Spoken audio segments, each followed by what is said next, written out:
Hey, I'm Jana, the little sister. And I'm Jeff, her big brother. Welcome to Sibling Rivalry, a podcast about our favorite sport, baseball. This week on Sibling Rivalry Baseball, it's back. And we share our thoughts about the sights and sounds of opening weekend. But first, a look at the SRBB headline. Mookie Betts signs a 12-year, $365 million extension with the Dodgers. The Blue Jays have found a home, playing home games in Buffalo starting on August 11th, home of their AAA affiliate. The Canadian government denied their request to play games in Toronto. The MLB and Players Union have agreed to expand the playoffs from 10 teams to 16 teams for the 2020 season. And 12 players, 2 coaches of the Marlins have tested positive for COVID-19, which caused the postponement of the Marlins home opener versus the Orioles, as well as the Yankees-Phillies game. You can find these and past week's headlines on our website, siblingrivalrybb.com. Remember to rate and subscribe wherever you listen, and tell a friend to listen to the Sibling Rivalry Baseball Podcast.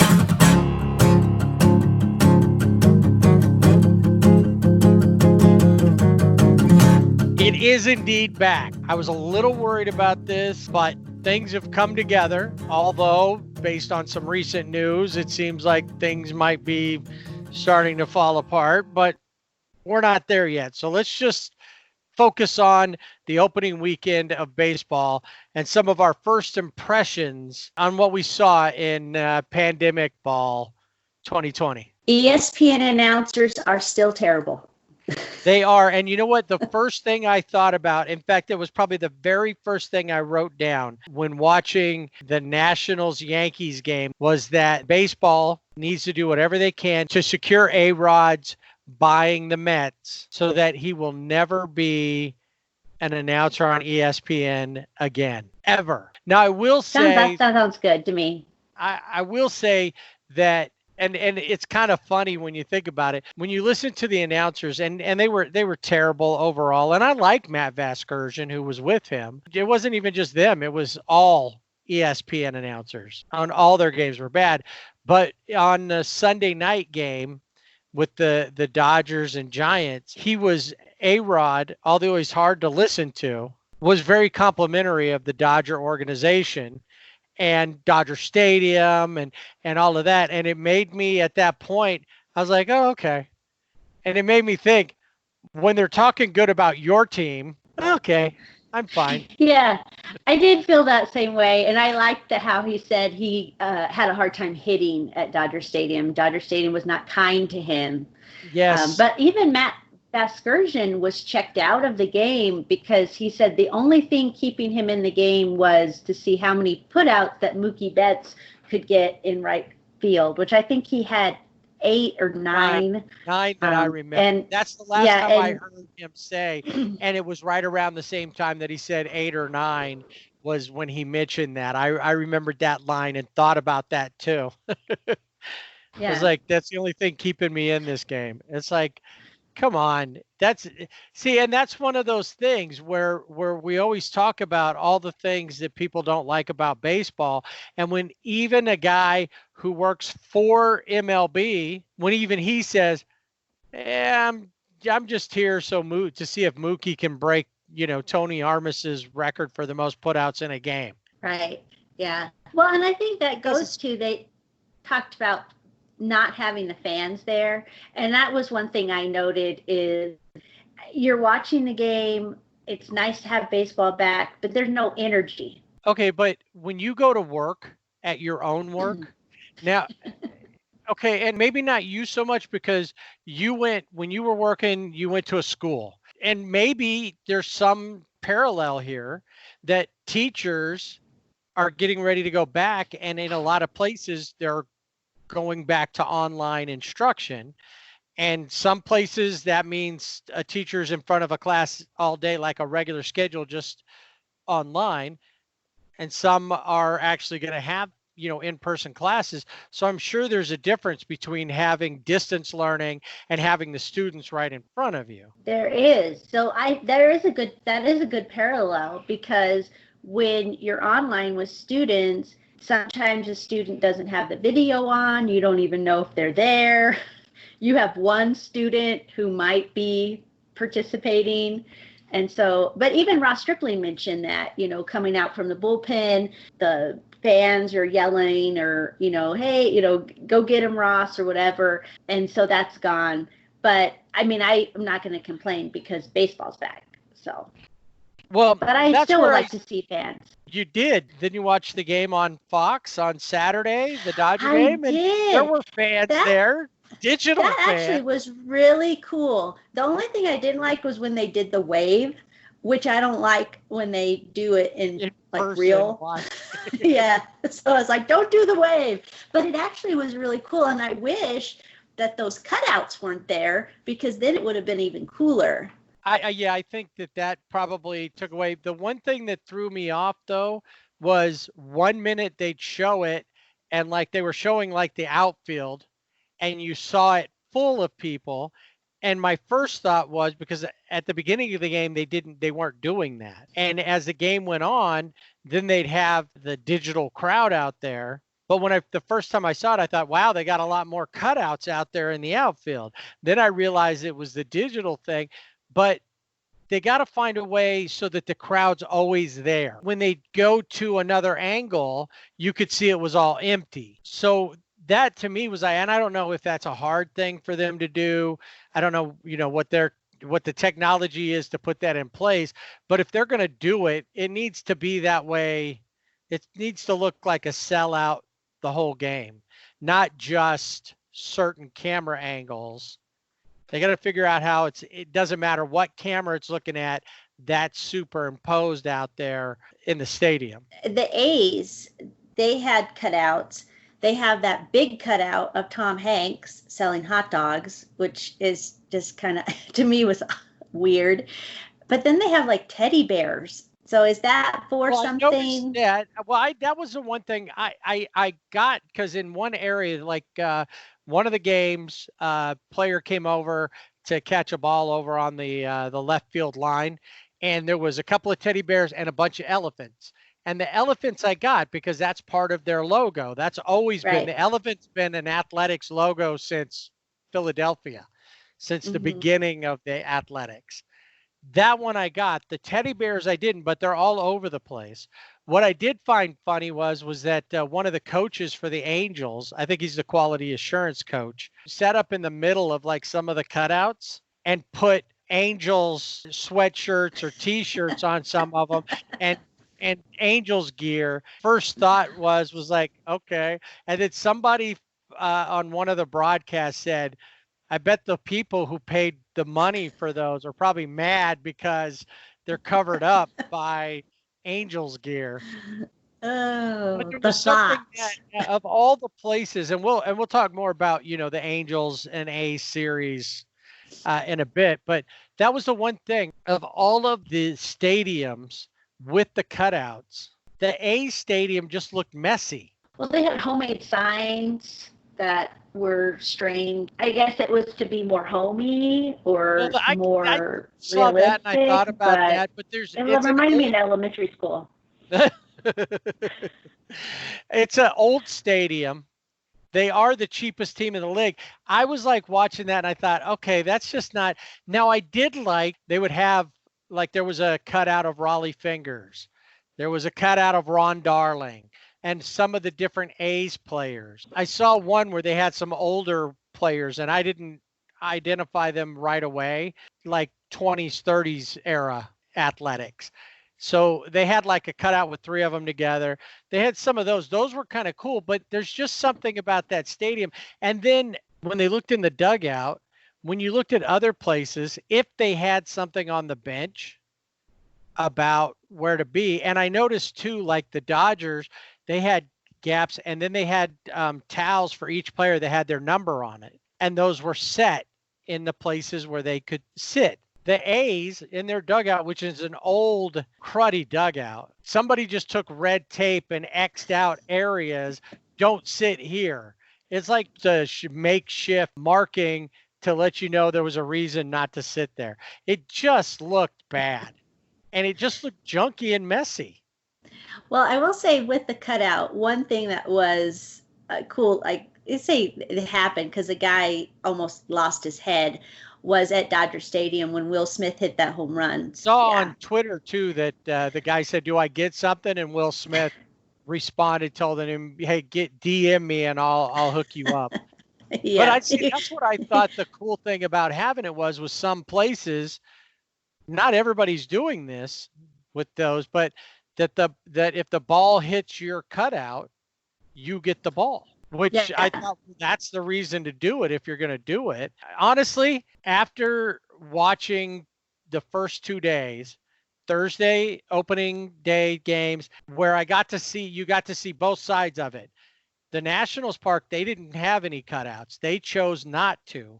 And they allowed that whole area open. So if the players wanted to go sit behind plate and stretch out and social distance, which we can get into in a second, but they left that open. And then like Dodger Stadium, where you had all of those, was on Sunday, where I was watching the MLB Tonight, where they were going game to game, and they had they had Brian Kinney and Pedro Martinez, and they had the whole staff there as part of the cutouts. So they've created different cutouts. Some of them are fun. That was one thing that you mentioned Tom Hanks at the A's. The A's put in, they had one of their vendors right before on Friday night. I was watching the pregame ceremonies, and they did a in memoriam thing of all the different players and A's personnel who had passed away in the past year. And one of them was a hot dog vendor, and they have a big cutout of him with his rig. That I like that. There's little things like that. I love the dogs, but honestly, by Saturday, in fact, honestly, by the end of Friday night, I knew I didn't want to see any more cutouts. I like the open stadium with nothing. I kind of just tuned out the crowd noise.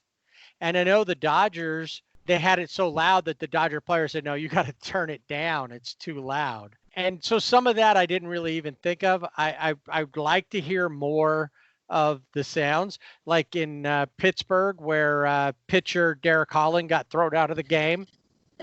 He was sitting in the stands. And he was in the stands. Everybody thought it was the manager, Derek Shelton, who was getting thrown out. And that was one of those things about social distancing, was that Shelton, the manager of the Pirates, came out, pulls up. He's got one of those gator scarf things on. He pulled his up, and on the way over, the umpire reached in to find his mask, and one side had broken off the elastic, so he was holding it up. But as they came together, they were almost going to stand like they normally do close, and the Pirates manager backed off a couple of steps.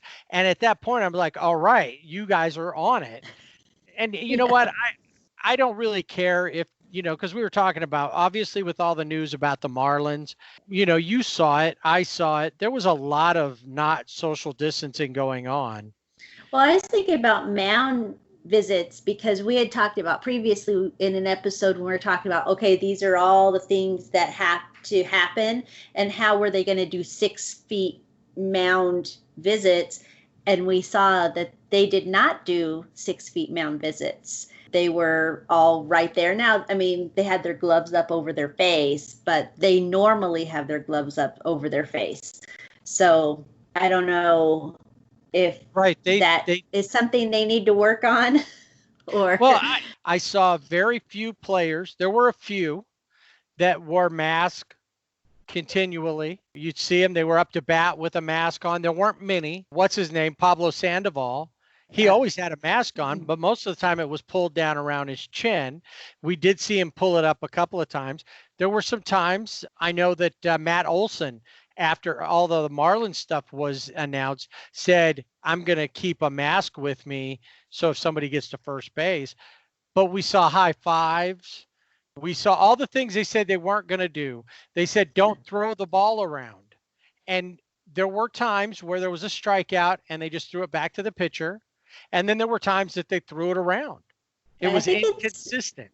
Yeah, and I think, too, it's things that you are so used to doing that it's hard not to do it. Like you have to get into another routine because like, oh man, I threw the ball, or oh, I didn't do this, or oh, I high-fived. I did like Anthony Rizzo that had hand sanitizer in his back pocket and offered it to the players that came onto first base. Brewer player gets there, he's like, hey, need a little squeeze some in. The player took he had just taken his batting gloves off.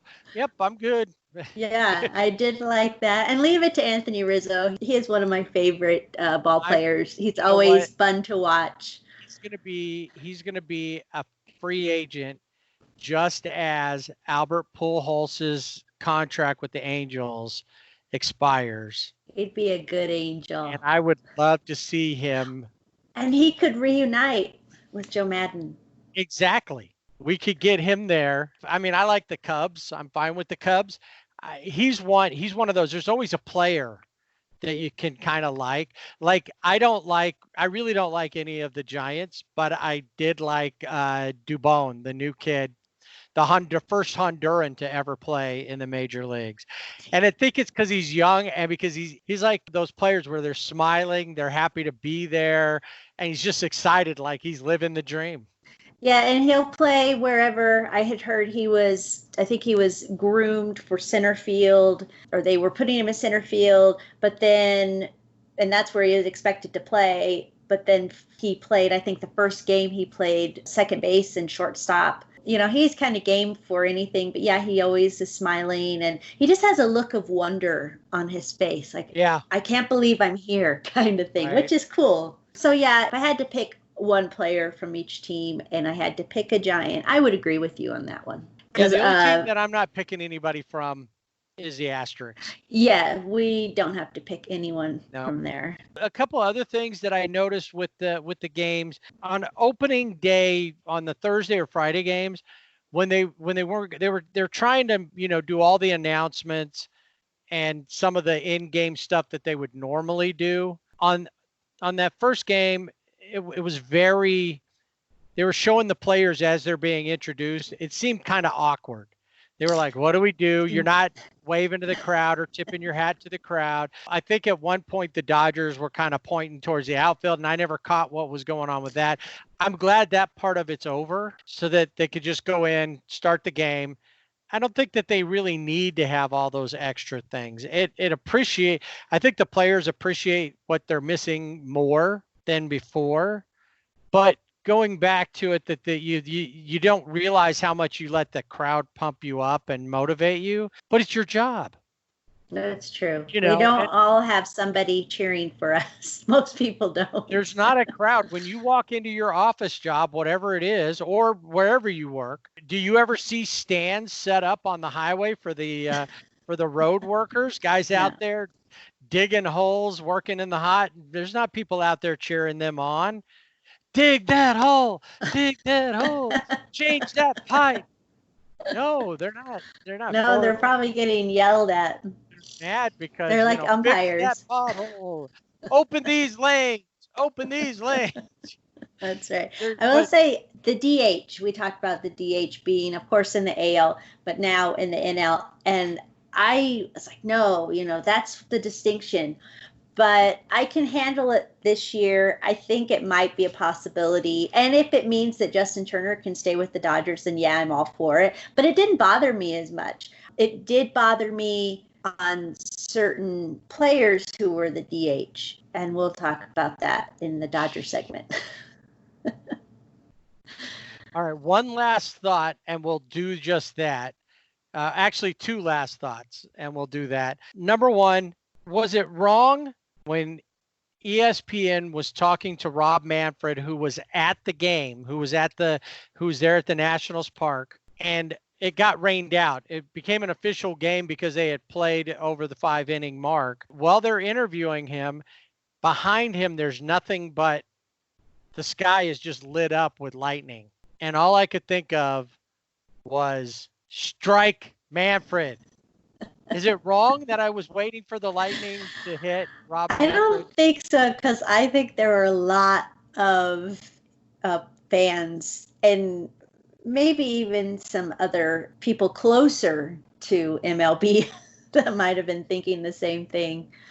Yeah, he just needed to hold up his kite. He needed to be outside, though. He needed that. We needed him to do his Ben Franklin impersonation. Yes, yes. And I don't know how you were, but by Saturday, watching the games, and the greatest thing happened to me was my cell provider, I have Sprint. Well, Sprint and T-Mobile are together, and T-Mobile offers MLB TV as part of their package. So now I get MLB TV. So I sat watching whatever game was on TV and then had 2 or 3 other games going between other devices. Yes. And by Saturday afternoon, it was like it hadn't been gone to me. Right. It was there. I was immersed in it, and I didn't feel like there it is. Like, oh my God, I still got to get used to this and built up to it. I could see some things, and we could talk about those more as we get deeper into these. But that was the one thing was like, hey, Manfred struck by lightning, and baseball was back for me fully with no hesitation, no second thoughts by Saturday afternoon. If probably by Friday halfway through, or by the time the rain started in DC, I was fully in, because that was a great game. Yeah.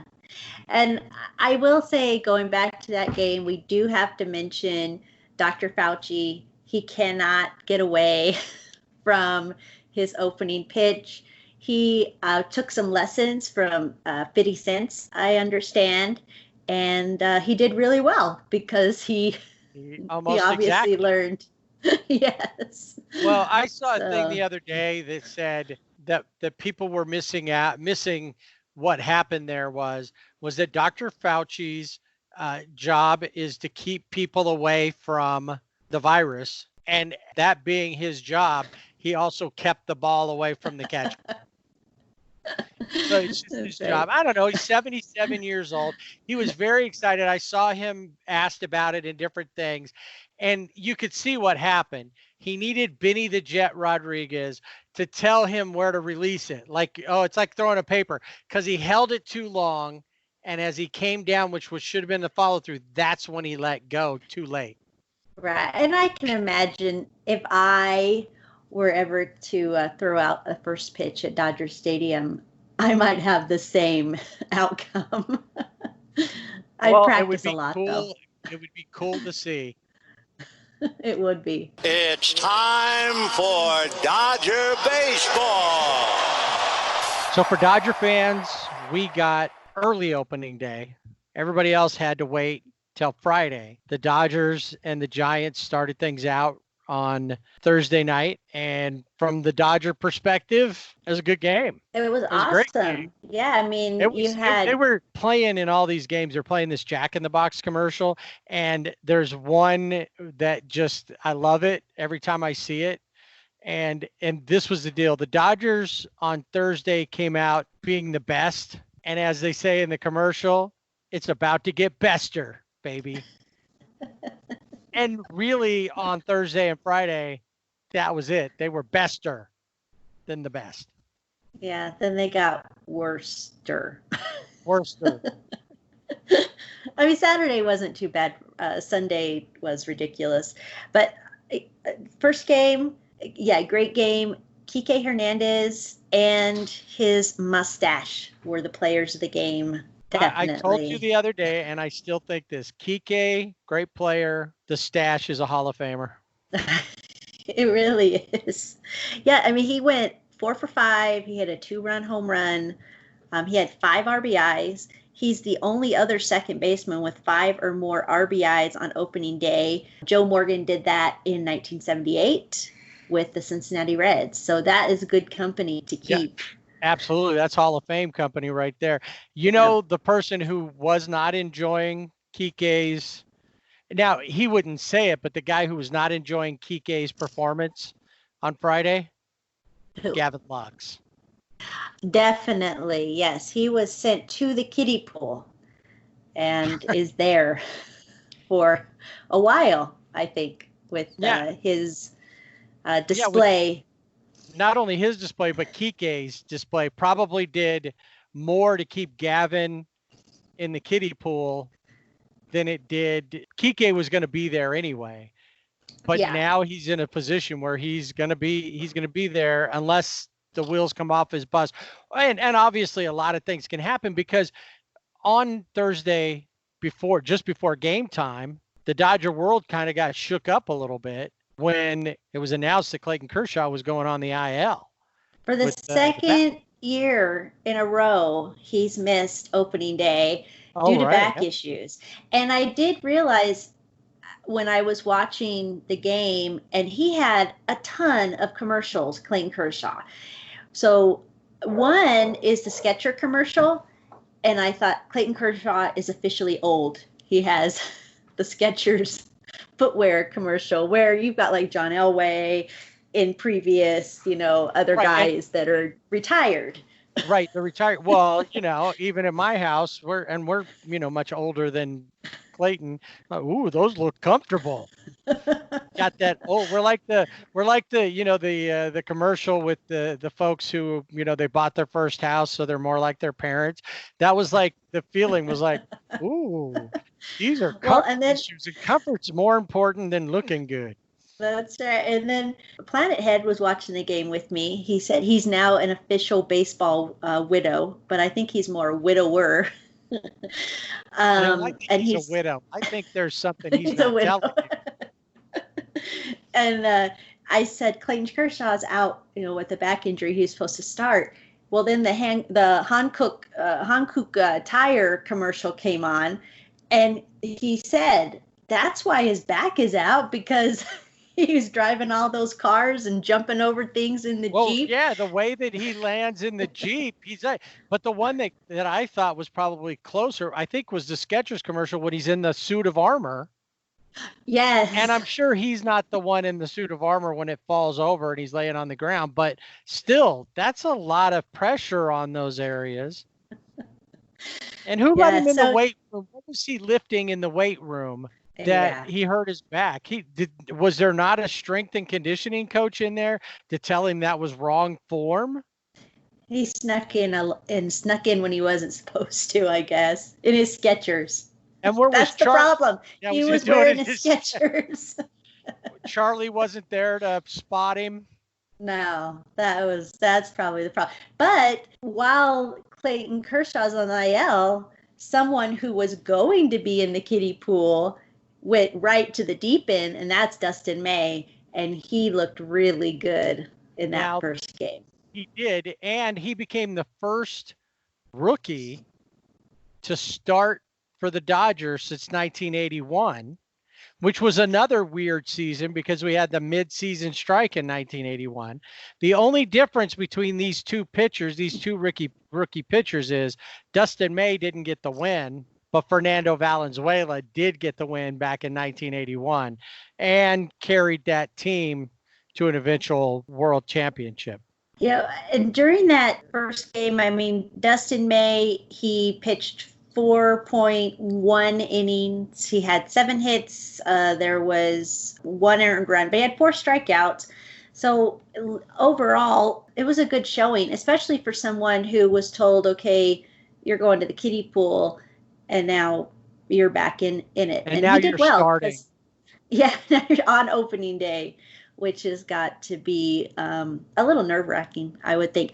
Adam Kolarek, he did get the win, and he wore his spring training summer warm-up hat. So those are different because it has like Arizona on the side. I was looking at that going, and I started looking because I was liking that hat. And of course, everywhere was sold out. So, but he wore that hat in the first game. I think he should continue wearing it because he got the win and had the 2 strikeouts in a good showing in his one inning that he pitched. Overall, the pitching didn't look bad. The Giants, even for winning the last 2 games, was less about the pitching and more about the lack of offense. It's like the first 2 games, what was 17-2 was the score in the first 2 games. The Giants didn't score. The Sunday night game was the most. They scored 3 runs. That was the most they scored in the series, right? No, Saturday they scored 5. 5. Yeah, it was 5-4. There were points where the Dodger hitters, especially on Sunday night, were hitting the ball hard. Cody Bellinger, one hit there, which the first baseman was right in place to get, but he hit it hard. And it wasn't that they weren't putting the bat on the ball in places. They were hitting it right at people. Yeah, and the singles, they were hitting singles, and that was on both sides. So yeah, it was at one point there was 15 hits in the game, and they were all singles. In fact, it wasn't until AJ Pollock got up and he hit a double off the wall which oddly enough, who's the guy who gets it? Yeah, AJ Pollock. That was the first and only extra base hit in that game. Yeah, and in the second game, Max Muncy was the star, and he was 3 for 4. He had 2 home runs, so he had a multi-home run game. Ross Stripling came in. He looked really good. He pitched 7 innings, had 4 hits, 1 earned run, no base on balls, and 7 strikeouts. So he was making his case why he should be in there, because at the beginning, he, if not for David Price opting out, Stripling starts off in the bullpen. Of course, that probably would have changed things. If Kershaw went out, Stripling probably would have been the day 1 starter instead of Dustin May. But when you compare Stripling's start to Alex Wood, who was announced as a starter, Stripling looked like the ace. Alex Wood looked like maybe he should be in the kiddie pool working on something. He definitely does.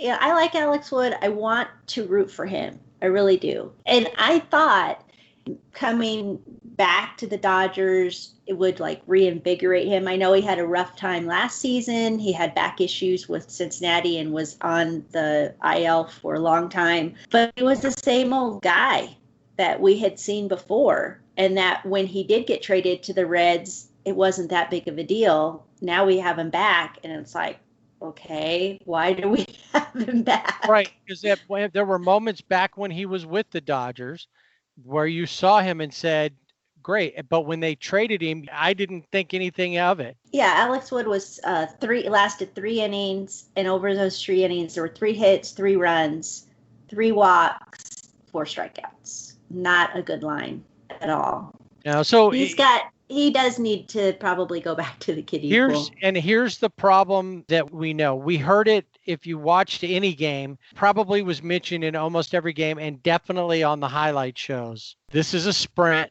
not the marathon. Alex Wood maybe gets a little longer rope if it's game 1 of 162. We'll talk about Shohei Ohtani coming up with the Angels, and he may have gotten more opportunity on his start on Sunday if it's a longer season. The problem is, and this is one thing that I liked, and I think it's because he used a term that we've used. Ron Darling on MLB said, we know it's not a marathon. People are calling it a sprint. I call it survival. Yes. And because we saw it, it's really going to be that, and we've seen it, that this opening weekend showed us that right now everybody's clustered together. And yeah, no team is 3-0. The one team that everybody would have probably bet money on to be undefeated, or maybe the 2 teams to be undefeated, the Dodgers were number 1. They expect, especially because of who they were playing. The Giants, which is a hodgepodge of, there was so much talk about how Gabe Kapler wasn't submitting the starter or the lineup until like a minute before game time. Right. And Dave Roberts called that gamesmanship. I think Gabe Kapler just didn't have a clue. He just did not know until that moment. But and what's working for him is that he's got a couple of guys out there who are, like, as we talked about, Dubon. And I heard that he learned more about the outfield from watching videos than actually playing the outfield. They were talking about that, I think, on Sunday night. He's got to figure that out. And the guys that he would normally have that would be the big players, Evan Longoria being one of them, out of there. Buster Posey, who was the face and the captain of that team, opting out. So he doesn't have those. What's his name? Crawford, which something happened with Crawford on opening night and they pulled him. And they think Well, that there's issues between him and Kapler right. that created that. But that's one of your guys. That's your, he's one of the veterans of that team. Well, and he was the only player on opening night that was also on the opening day roster last year. He was the only one because Brandon Belt is out, Evan Longoria is out, Johnny Cueto, who pitched opening night, he was out last year, but he probably wouldn't have pitched last year. If he had pitched, he wouldn't have been the opening starter. It probably would have been Bumgarner, and Bumgarner's gone. So, right. And an interesting stat about Johnny Cueto is he has one of the lowest ERAs of an opening day pitcher of .64. That really surprised me. I like Johnny Cueto. He's quirky, and I do miss him not being able to bat. I like to see him bat because he swings around and he's he's definitely a character. And it would have been interesting because Clayton Kershaw on opening day starts has a 1.05 ERA. So you got those two guys. And honestly, it wasn't until deeper into the game with Cueto that the Dodgers actually started to get to him. They had loaded the bases up. Later, they did the bulk of their damage to the bullpen, not to Johnny Cueto. He pretty much controlled them to start. And in the opening, Dustin May did well. He gave up some base hits, but he was solid. Johnny Cueto was better at the beginning, but it really felt like the Giants were gonna fall off. But the Dodgers, I think a lot of people were surprised that they weren't 4-0 and then at least 3-1. Yeah. The Dodgers made some mistakes on the base pads, especially on the game 3, the Saturday game. It's like, come on, Dino, you got to get those guys out there running some base running drills because it wasn't. Yeah, Chris Taylor. Now, maybe he was still shook up after his encounter with the panda. Well, yeah, and that was an unfortunate. Yeah, he almost got sat on by the panda. Wished. By the panda.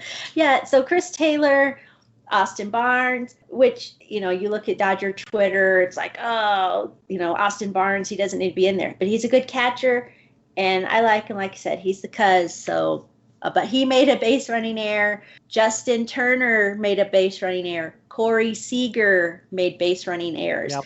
And it was like, what is going on? And they all had that look when they got tagged out. Like they knew, like, what just happened? What did I just do? Why did I do that? For sure. Yeah. And that's the question, though, is do you think that the summer warm-up time being as short as it was, the layoff where you're throwing and hitting maybe, but you're not really doing any base running drills and things like that, had an effect on that? I think so, because when you have those drills, it's hard to do base running drills by yourself. You've got to have somebody that's going to tag you out or, be there. You can't hitting and fielding, because you can have somebody field the ball to you. That's a lot easier. But yeah, the drills that are the little league drills and things that you learn at the beginning when you start playing, those things were on display as, the Dodgers really need to do some work there, because it wasn't just, like I said, mentioning, some of the players like Chris Taylor made a base running error or Austin Barnes it was Justin Turner, it was Corey Seager that were doing. I mean, the only one that was really great on the base pads was Mookie Betts, and when he got that Giants pitcher balked, I can't think of his name, but he balked, and he took off running to second base, which normally most people just kind of jog. It was like he was going to steal second and he was going to take third. It's going to be a 2-base balk right there. Yeah. Yeah, I saw him do that. With the bat, he's hit the ball decently, but just at people. On the base pass, sliding into home that one time, he got in there. He's very quick. So he got in there, got his hand in the right place.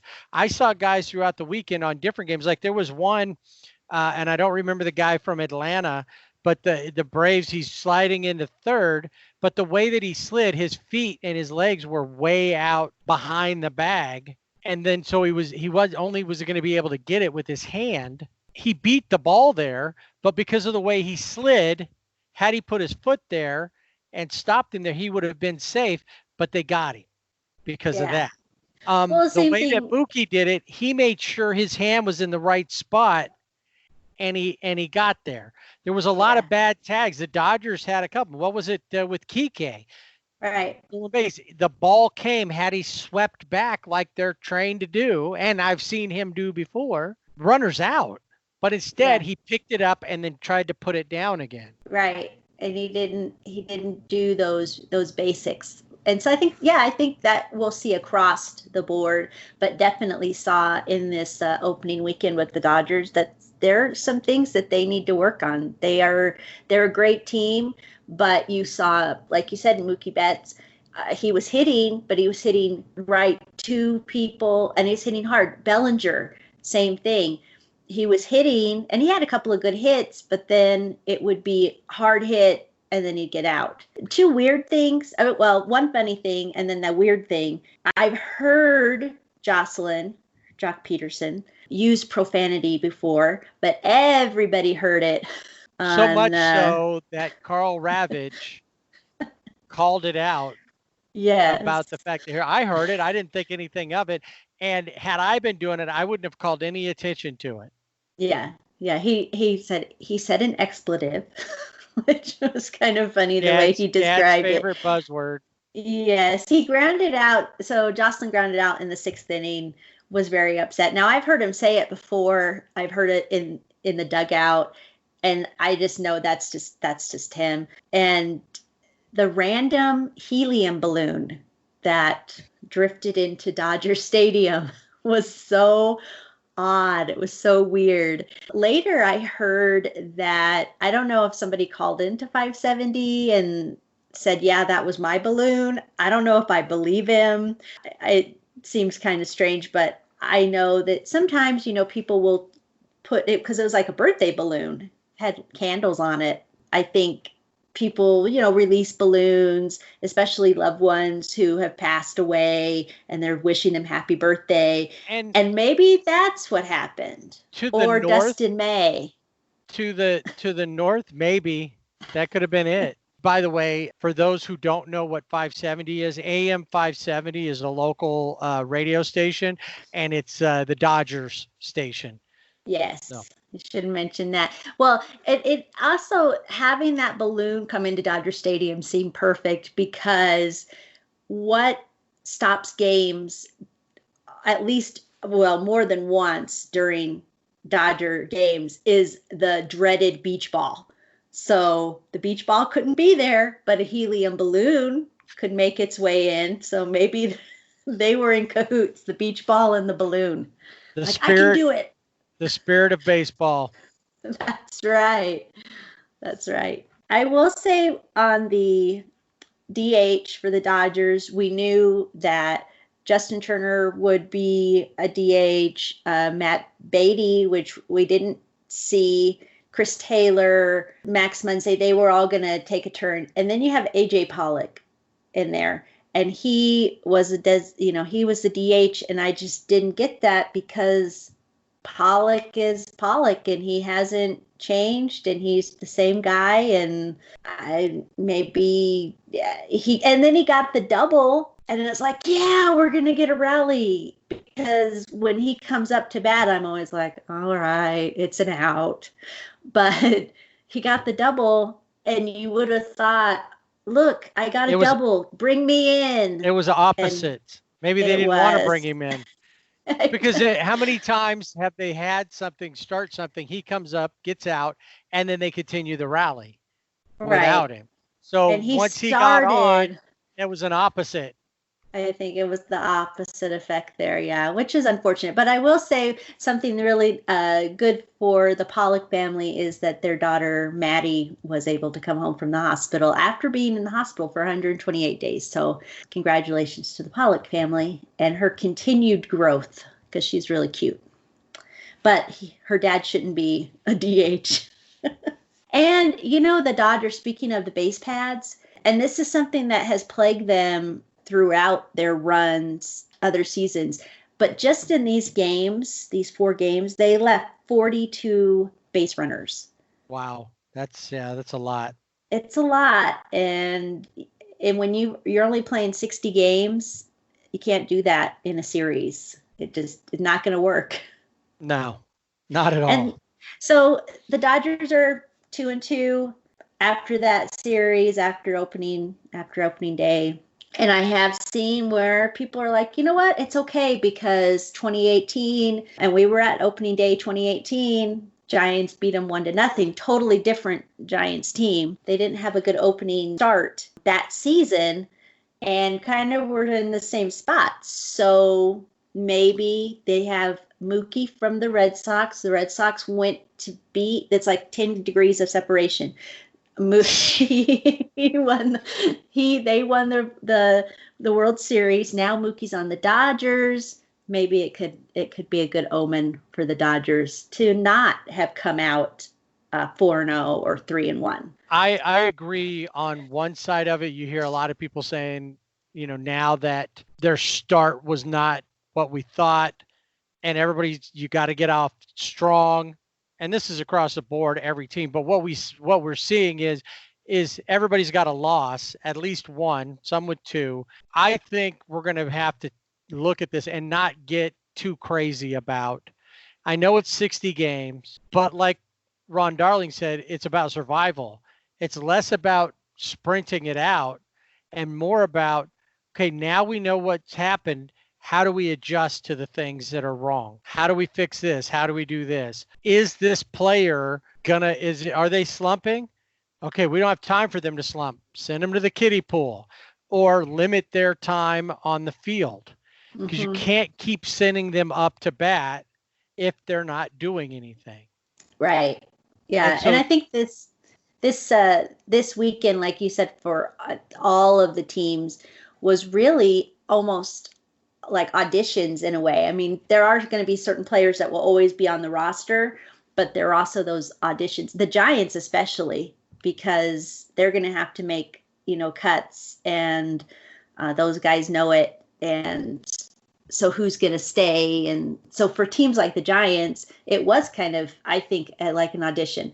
For the Dodgers, who's up to speed, who can play the game, and who needs some more rehab warm-up time.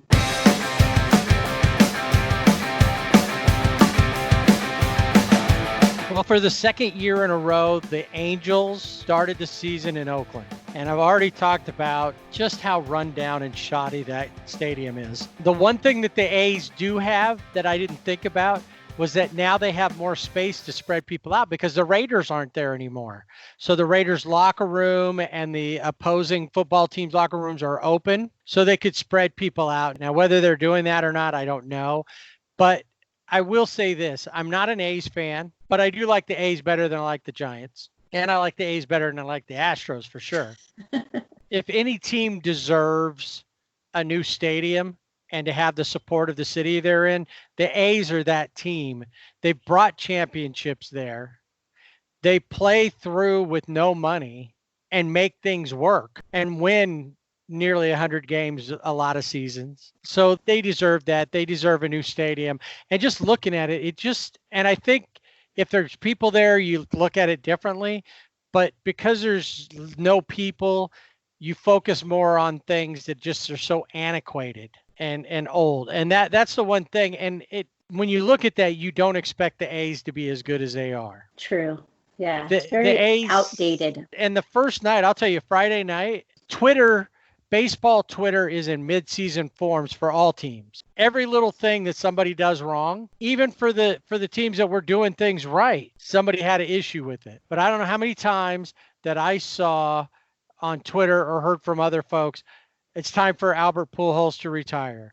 It's time for this to stop happening. There was a lot of that. The first game out, honestly, my first thoughts on the first game out, Angels look the same. They've got a great lineup, but they're not hitting. The pitching was just, now Andrew Heaney started out game 1, quick hook on him, 4 2/3 inning, but he actually looked like he was pitching better. than that. And he could have probably stayed in a little longer. The Angels worked hard. They did tie the game, but they had to really, really put a lot of effort in to get the runs across. It wasn't easy. And that's kind of what I want to see. Like the Dodgers first 2 games out, they scored runs like you just turned the faucet on. And there was other teams that had that.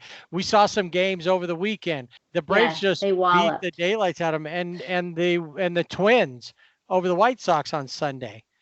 7 RBIs for Nelson Cruz. And we'll get into that later as well. But they weren't like that. There was no flow to it. The guys were coming up. It was like, it really felt like the end of July when the players are tired and they're just grinding them out because it's hot. There's been a long season already. It felt more like that than the opening day. I guess it felt a little like that too, because, at the beginning, your timing's off, but I just felt like the pitching was poor. They missed opportunities. They had the bases loaded 3 different times and couldn't get anything in. They couldn't get a run in. I have another confession to make on SRBB. I normally watch only the Dodgers games. I will look in on some other games, but I usually make time just for Dodger games. On Friday night, I did start watching the Angels game, not at the beginning because I was watching the Dodgers game. And I normally don't do that. And so I'm pretty sure that I jinxed it, because when I started watching, they were up 2-1. And then I thought, I'm not going to watch it anymore.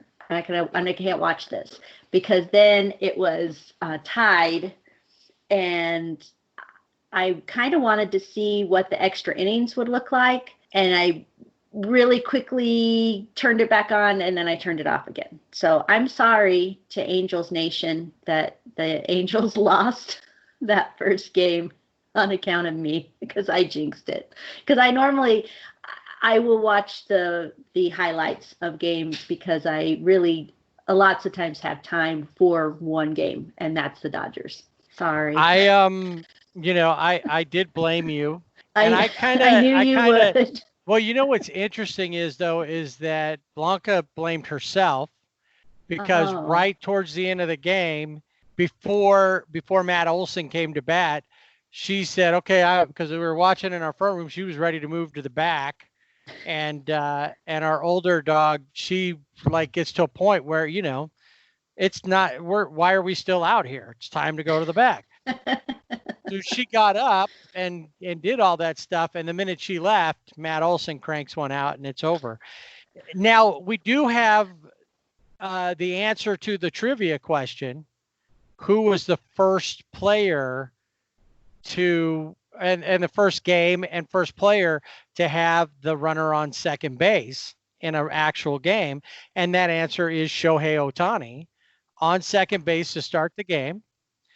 And I have to admit that in that game, it was a base running error on Shohei's part, but it was a good idea and a play by the A's that when the ball came to Matt Olson was at first base, instead of trying to get the out at first on the ground ball, he threw the ball to third base because Shohei was running.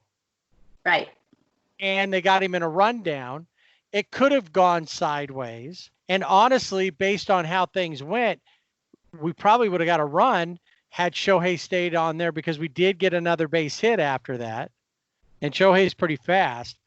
So he would have been the first player to score a run after being on second base in extra innings as well. That, however, goes to Marcus Semien, who in the next inning was driven in by a grand slam by Matt Olson, who became only the third player to ever hit a grand slam on opening day. And I wonder, is that something, we talked about drills, is that something that the teams thought about? Did they put somebody on second? There was more of that, working out that, than there was on basic base running, I think. And those were those things. Their brains were not in the game.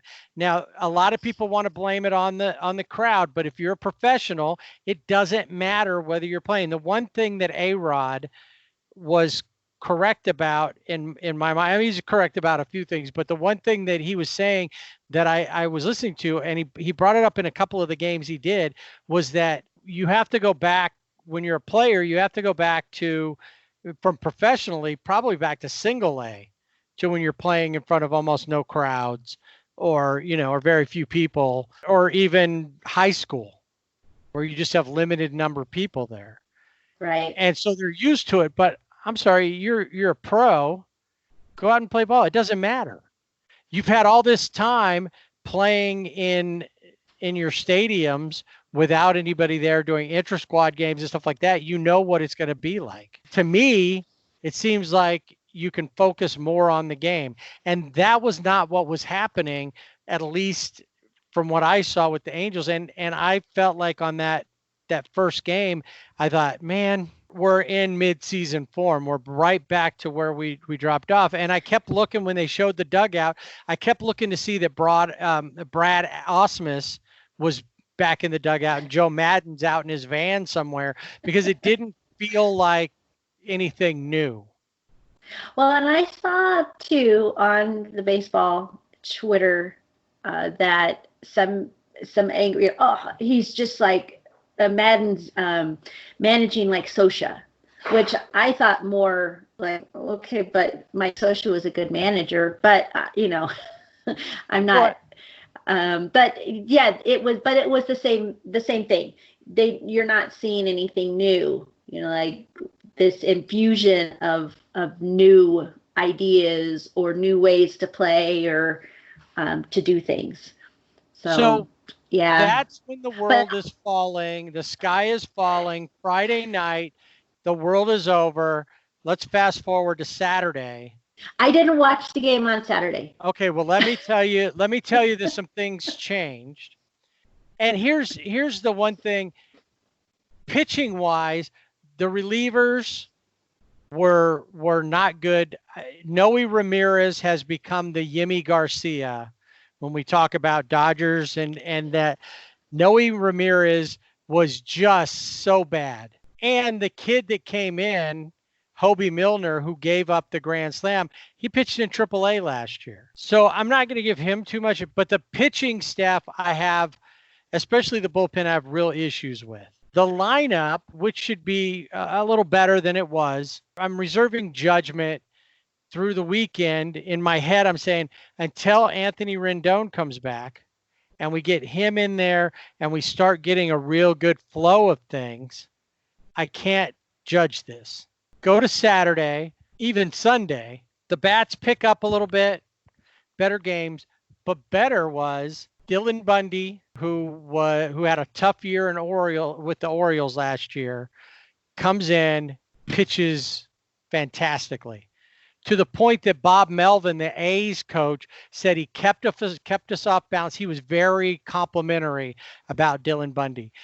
People said he looked like Greg Maddux. Wow. The way that he was pitching. Nice so compliment. I mean, yeah, exactly. And so they looked and at that point it was like, good, we picked up somebody. And now obviously it's one start, but he looked good. And I wondered, and we talked about this, early on, would Dylan Bundy be in a better position with the Angels, a different team, different ballparks, overall, a different field. Joe Maddon, Mickey Callaway, who, has been a pitching coach and a manager, working with them. So they looked pretty good that day. At that point, it was still pretty quiet with the bats overall. Mike Trout hadn't really done anything. David Fletcher hadn't done anything. There was some pieces here. Andrelton Simmons, first couple of games, had some issues with his glove, bobbling the ball. There were some little issues here and there that were kind of surprising. Tommy La Stella was great to start off with. Sunday, David Fletcher, 4 for 4, comes out, gets the hits. Mike Trout, first couple of times up, he got a base hit. Then he flied out, sacrifice fly to center for the first run scored. Then a 3-run homer, his very first homer ever hit on a 3-0 count. because normally he lets that ball go, but he hit that home run. And so he picked it up. And it's kind of funny because I said right before he came up, I said, I need you to be the MVP right now. And he was. And he hit the 3-run homer. One thing you mentioned David Fletcher, he went 4 for 4, but in the other 2 games, he was 1 for 3 with 2 RBIs, went 1 for 4 with 1 RBI. So it was 6 for 11, and he's at third because Rendon's not there. Where's he going to fit in when Rendon does come back? Well, he played second base the first night. Oh, right. And yeah. Tommy La Stella played third. Joe Madden is a fan and will have him out there somewhere because he can play the outfield. So Justin Upton was the DH one day. They've been using Taylor Ward, who's done well this season. He's been on it. Last season, I wasn't too sure about him. Now they're trying to use him in different places and make him more of a utility guy. So we'll have Fletcher and maybe Taylor Ward to be our Chris Taylor, Kike Hernandez guys, So they've got different places for him to play. So we're going to try to get him out there every day. Tommy La Stella played pretty well overall. Mm-hmm. Once Rendon's back in there, full time, I'm sure there'll be days. They may even use Rendon as a DH, maybe even towards the beginning of his coming back. So they're going to find a way to put him in there every day. Brian Goodwin had a decent series overall. Sunday, though, the wheels really came off the bus, and I feel like most of us had too high of expectations, simply because everybody kept hearing the news, Shohei's ready. The layoff helped him. We know from 2018 spring training, he didn't pitch well in spring training, but he pitched well during the season. During the intra-squad games, he pitched really poorly. I think I heard Ron Darling even mention that Ron Darling said, I led the league in walks one year. And you know how hard it is to walk 9 players on 50 pitches? So he was off. You could see when I went back to look at it, while it's happening, I'm losing my mind. Because he faced 6 batters. And while he was in, 4 runs scored. And then Matt Andres, who we just got for this season, comes in and is able to get a double play ball. Unfortunately, that scored a run. So all but one of the A's runs were attributed to Shohei Ohtani, who took the loss. He didn't even make it through the first inning. He got no outs. He just was off, and you could see, and I haven't read it yet, but I know there's a couple stories about what do they call it, mental abrasion or something like that that's doing, and he hasn't pitched in a couple of years, but I could see more what was happening when I went back and looked and just watched to see how he was pitching, where the balls were, what was going on. You could tell he wasn't himself afterwards because he's really quick to smile most of the time. But what we did find out is that Matt Andres comes in, pitches well, shuts down the A's, and the Angels had to dig themselves out of a 5-0 hole and got to 5-4 thanks to Trout and his 3-run homer. And then that was pretty much it. They couldn't get anything else really going. And then they gave up a home run. The Angels gave up a home run and they lost 6-4. At that point, it didn't really matter if you couldn't get it. But I was surprised, and this turned my initial issues with them around, was that once they get better flow, especially with that lineup, how they're hitting, probably going to be good getting out of Oakland for, it's a tough place to play because of the way the wind blows, because of there's all those things. So it's like once they get out of that, get back home, maybe that'll help, or play in a couple of the other stadiums, that might help it. And it's we'll talk about playoffs soon, but they're not in any worse position than any other team. They just have to win, like anything, you got to win more than you lose. And, they're in the middle of the pack with everybody else. I think with Ohtani, there was a lot of he's back. He's going to pitch. It was exciting. He was going to be back pitching. He hadn't pitched since September 2018. But he said that he felt like it wasn't so much mechanics, but he has to get the feel for the game back, because he said when he was on the mound, he felt like he was just throwing the ball. He wasn't pitching. That's a big difference when you're just throwing. And obviously 5 runs shows that. Yeah, he says he has a little rust. He probably has a little more than a little. A few. But he's got to get to the point where he's pitching the ball, not throwing the ball. And which I think is a good observation on his point, for him to say that. No, that's good that he's trying to figure out what's going on with him. There were a few of the different pitchers on like MLB and other places I read. A lot of them feel like that because he wasn't throwing, his normal fastball is above 95. He was throwing in the low 90s for the most part. I think the fastest pitch he threw was 94. That his arm maybe not as strong as it should be. They say a lot of players that come back off of Tommy John throw harder than they did before. So there's some of those things. I'm sure there's mental aspects to it. He's got to get himself in the right place. We know what he can do. And that's always the problem, is that once you've set the standard for yourself, not that anybody else set it, but once you put yourself in that spot that this is what I can do at a minimum, everybody expects that every time. Yeah. And it's hard to give him a break. And that was the problem. Like I said, though, what good came out of it is Matt Andres is going to be a good pitcher and is another one of those pickups. Now, it's a matter of getting Julio Teheran ready to pitch. It's having him, Bundy, and Andres there along with Griffin Canning. Shohei starts on Sunday. Let's see what happens.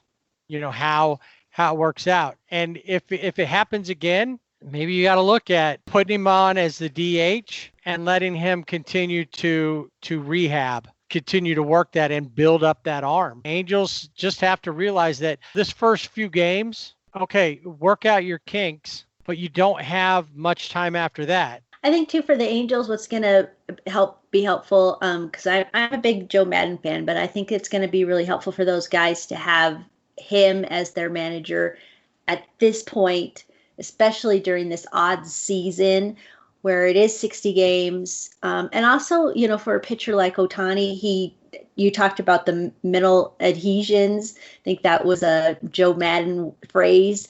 And he said he's seen this before. So, I think, and he's a positive guy. He's, he wants the players to do well. He cares about his players. So I think that's good for the Angels.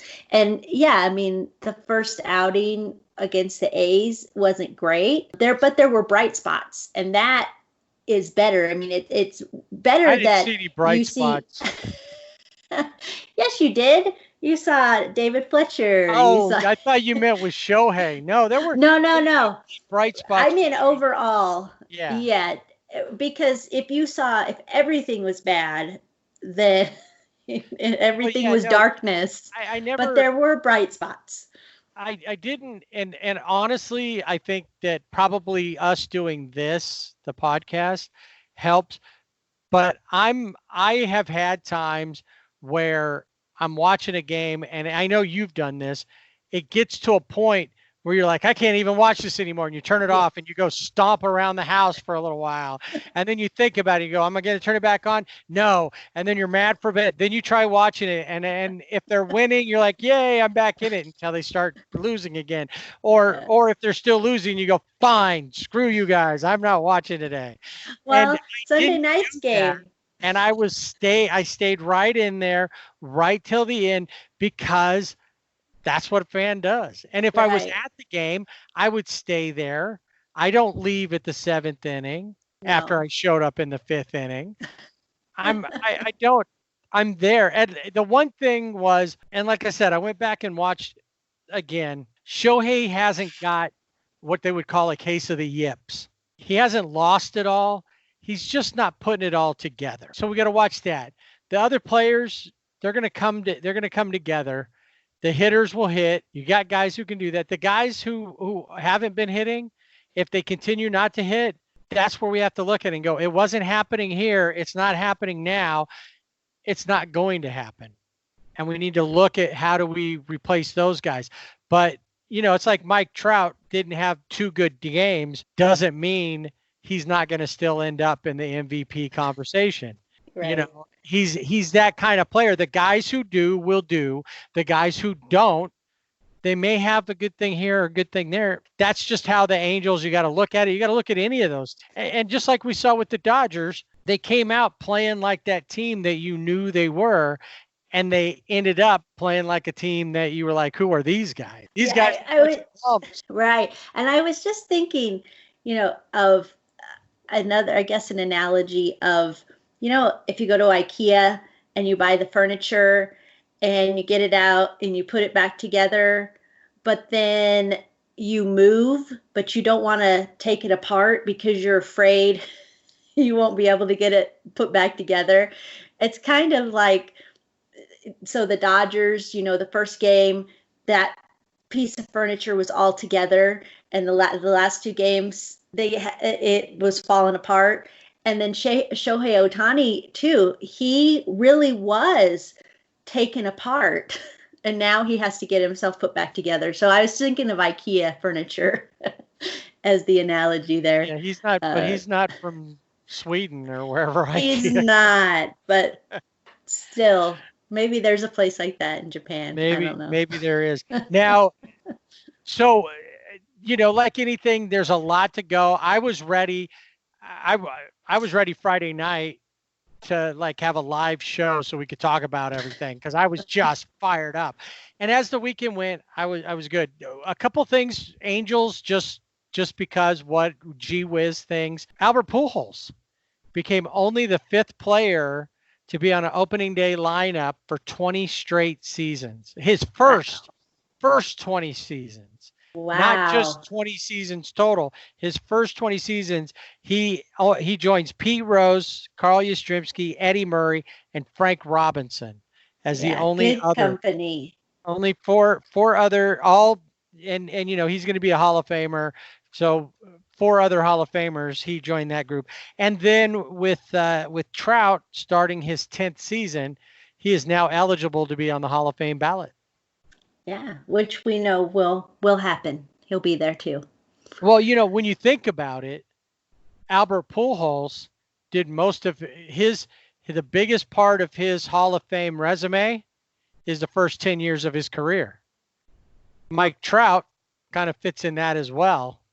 So if Mike Trout finishes this season and says, I'm not going to play anymore, which I doubt because he's got all that money. He's got to take care of that kid that's coming next week or 2 weeks or whenever, he'd be in too, even with that, because he met that requirement. So the Angels do have a chance like anybody else, and there are bright spots there.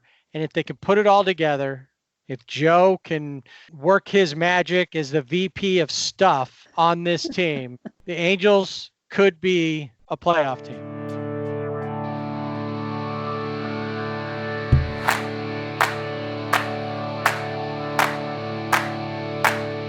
So we know where the Dodgers were. We know where the Angels were, what looked good, what didn't look so good. There were a lot of other games. Let's see, that's 2. So there were 13 other games going on at times with 28 other teams. And there was some impressive feats for opening day for the rest of the league. One thing that I did notice, and I meant to mention this before, was how many times did I see the little box of this guy in July does this? He's great in July, or he's bad in July. And I was like, really? Apples and oranges. Yeah, those stats aren't going to matter. And number 2, this is like opening day. This should be more like in April or the end of March, he does this. Let's try to get the same equivalency there. That was the thing that kind of threw me off. Well, we were all happy that with Justin Turner, because he does not hit a home run until after. It's like May, June. Last season was the first time he had hit a home run in April. Yeah. So we're past that. So now he should be hitting them out of the park all day. To be constant. Some of the things that we were looking at, Giancarlo Stanton from the Yankees, 2 different home runs that were monster shots there in DC. And he looked like the guy that the Yankees signed, not like he's been injured for the most part for the last 2 seasons.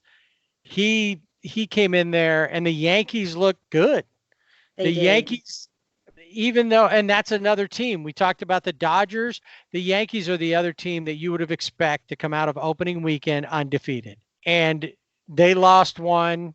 The first night out on opening night, Scherzer looked pretty good. He looked better than the score and that indicated, because he lost 4-1, but he struck out 11 in 5 innings and got the complete game because the game ended right there after that. The rain, did you see that? The rain was pouring down so hard, it was pushing the seats down. Yeah, it was coming down hard. And I have to say, it was so funny. I saw I look at the box scores and it said CG. And I'm like, what the heck is CG? What's CG?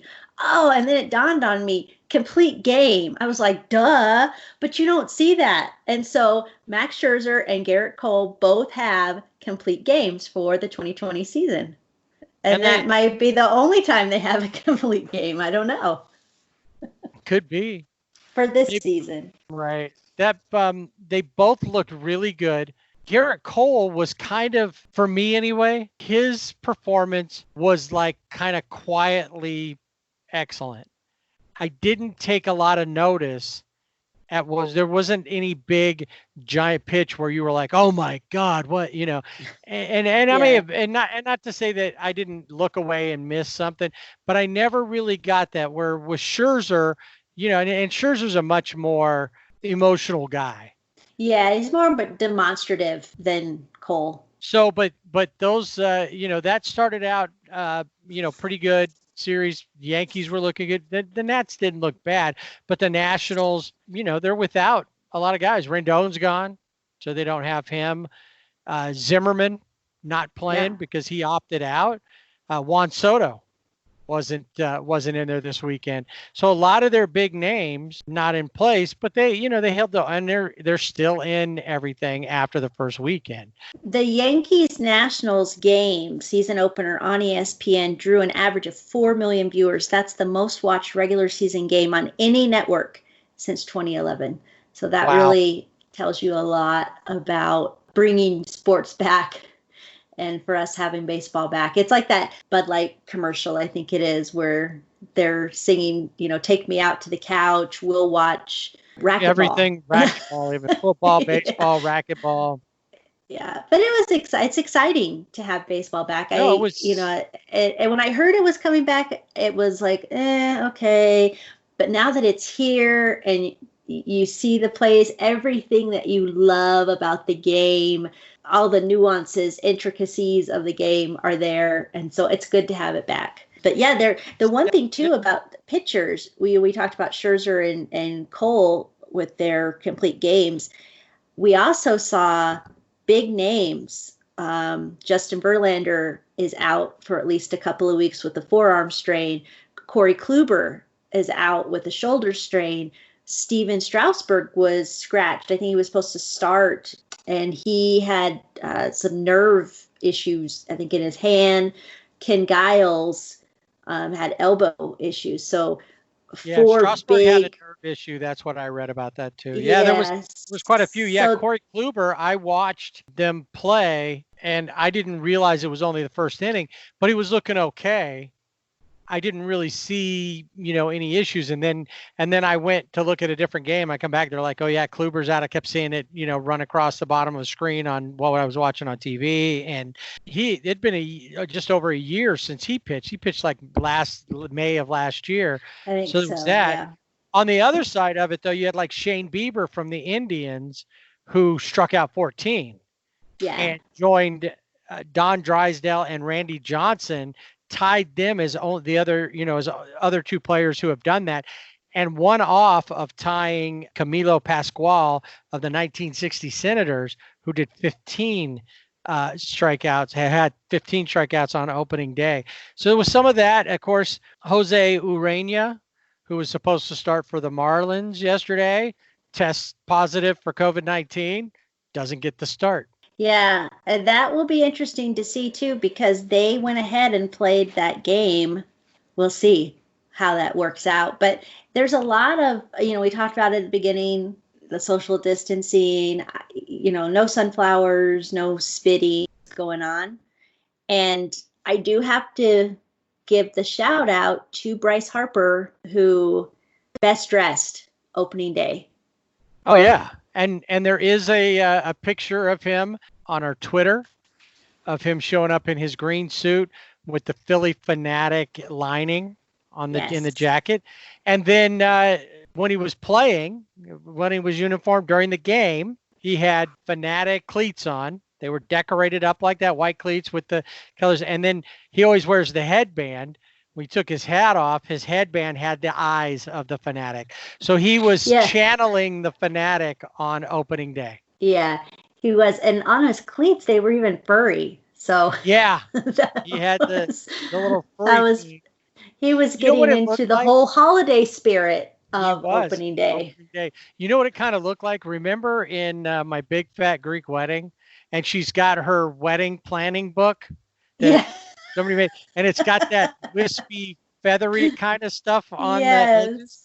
That's what it kind of reminded me of now that I think about it. That's true. So it was a good opening weekend. A lot of things.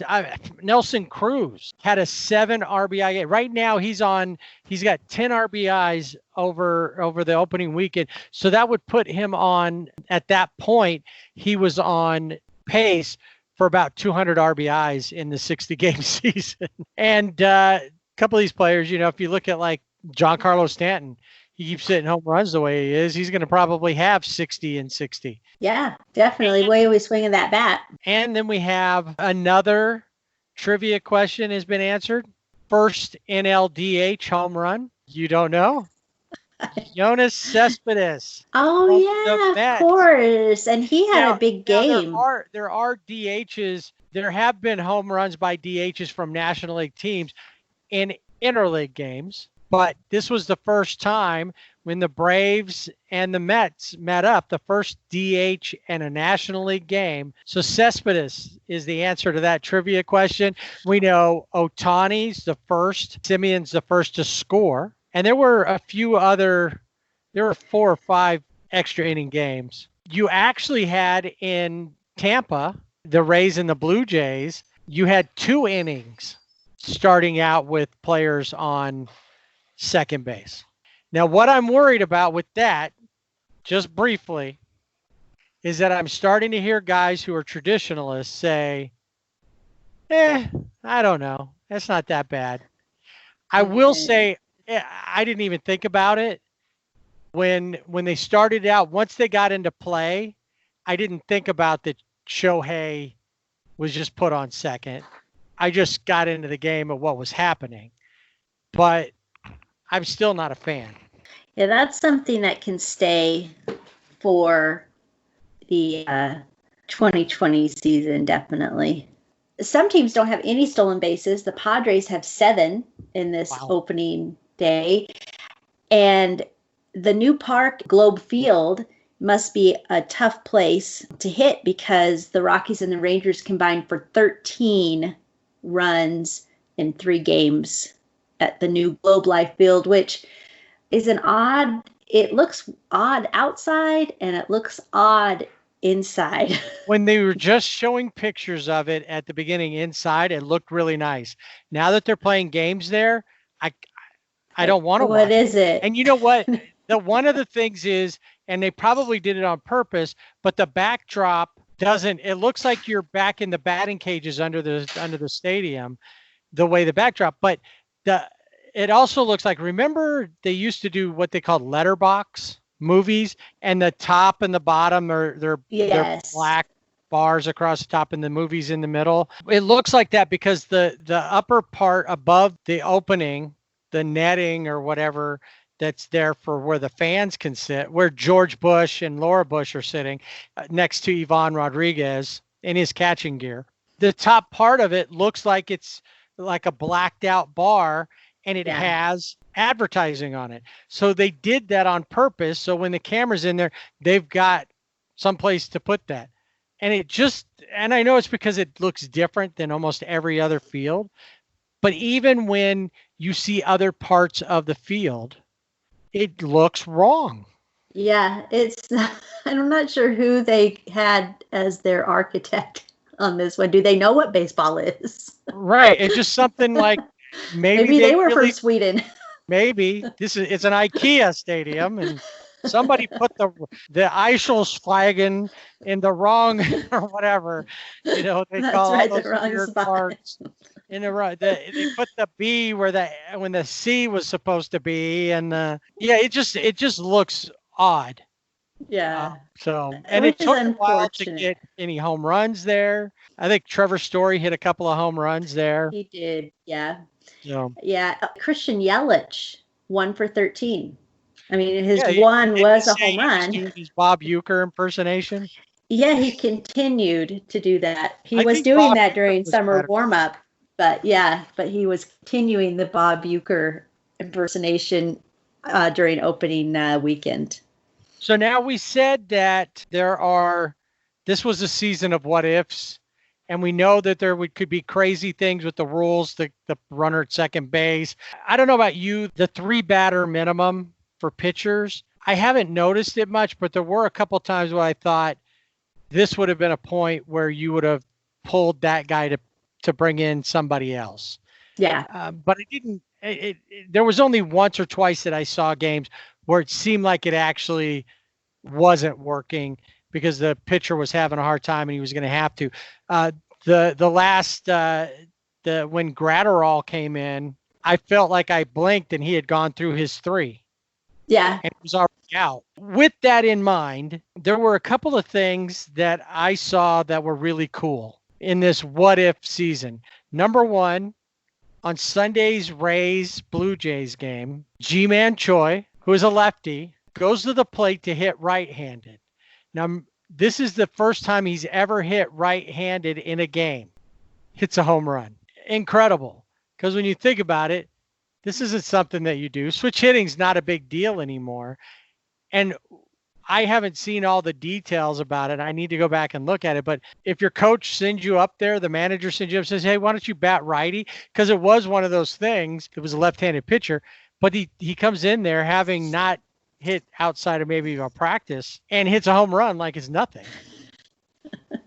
He should bat right-handed more often. That was incredible. And then the other thing that I thought was really cool, and I brought this term up a little bit ago in regards to Shohei Ohtani, and it's a term that applies to one of your favorite baseball players, the yips, which for people who don't know what the yips are, it's like a complete loss of skill. It's like going to your job that you've been doing for 20 years, and all of a sudden you just don't know how to do it. You can't figure out your mechanics are all off. You're uncoordinated with it. Steve Sachs. I didn't want to say through the yips.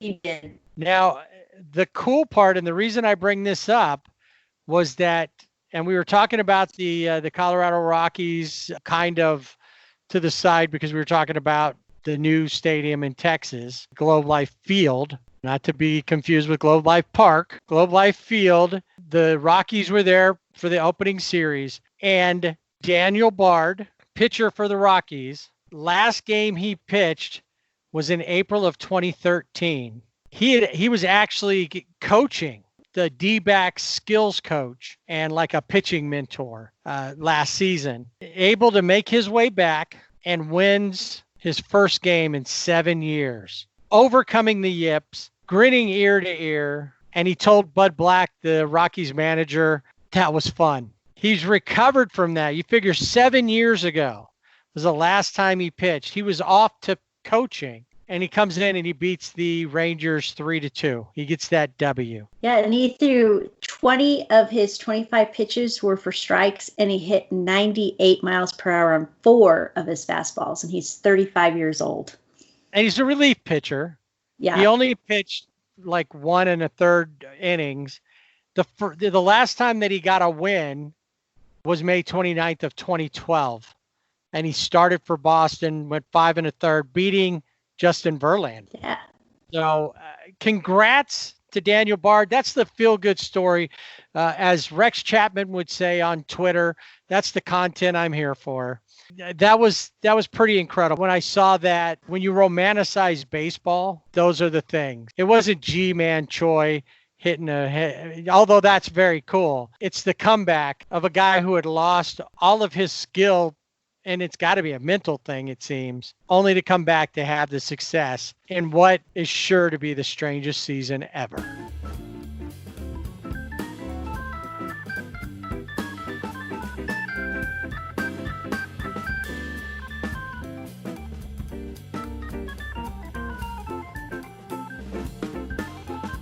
And that'll do it for this week's Sibling Rivalry Baseball podcast. Remember, you can find us on our website, siblingrivalrybb.com, and on Facebook and Instagram at Sibling Rivalry BB. We're also on Twitter at Sibling Rivalry BB without the A. Email us, show@siblingrivalrybb.com. We'd love to hear what you think, so subscribe and rate us wherever you listen to our podcast. Join us next week on Sibling Rivalry Baseball as we look at the playoffs and we shake up the Magic 8 Ball. And I can't wait for ESPN to ask Josh Fields about his favorite yoga position. You're out!